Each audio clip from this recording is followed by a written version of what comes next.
Welcome to my new house. Well, I don't actually get it for a couple of days, but they let me in so I can take out all of the carpet.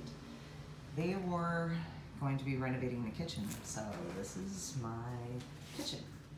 Hey, now I don't have to do dishes because there's no sink.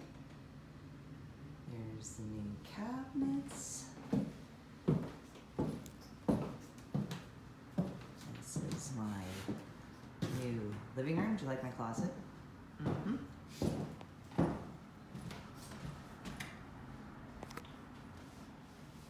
This will be the dining room.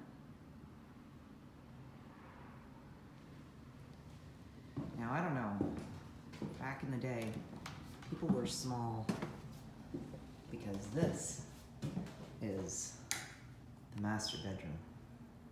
It's probably, I don't know, 9 by 11. Oh, yikes. It'll be a guest room.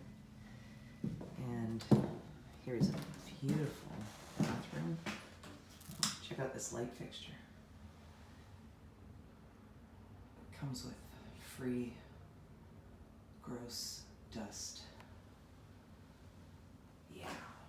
I don't think I'm going to change this at all. I love it just the way it is. Yeah, I'm kidding, of course. And this will be the main floor laundry room. So this hardwood came with the house. Not sure I'm going to use it. Not really me, but out this way will be a new addition. That will be 16 by 37. See, I've moved my Buddha over and that's my garage for now. And these two trees, wow. It's called a tree of heaven. And this thing is a monster. And it's coming down next Tuesday.